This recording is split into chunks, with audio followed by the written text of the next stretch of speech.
இன்றைக்கி நாள் கொஞ்சம் டிஃப்ரெண்ட்டான நாள். மார்னிங் எந்திரிச்சதுலேருந்து எனக்கு சுத்தமாக உடம்பு சரியில்லை.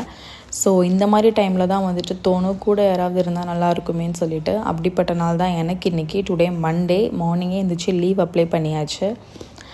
ஓகே, கம்ஃபர்ட்டாக ஏதாவது ஃபுட் சாப்பிட்டா நல்லாயிருக்கும்னு சொல்லிட்டு சிம்பிளாக ரசம் பண்ணி எக் பொரியலும் பொட்டேட்டோ பொரியலும் மார்னிங்கே பண்ணிட்டேன். 3 நேரமாக அதையே வச்சு சாப்பிட்டுக்கலான்னு சொல்லிட்டு.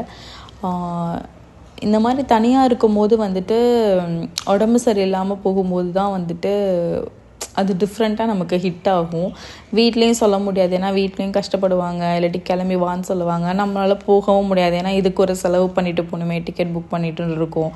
அண்ட் தென் வந்துட்டு இங்கே நம்ம தனியாக ஹாஸ்பிட்டல் போகிறது, குக் பண்ணுறது எல்லாமே நம்ம தான் பண்ணிக்கணும். ஸோ என்ன தான் தனியாக இருக்கும்போது உடம்பு சரியில்லைன்றது கஷ்டமாக இருந்தாலும் அதே டைம் தான் நமக்கு இன்னொன்றும் புரியுது, லைஃப்பில் என்னனாலும் எதுனாலும் நமக்கு நம்ம தான் துணை, அந்த மாதிரி வந்துட்டு அதுவும் புரியுது.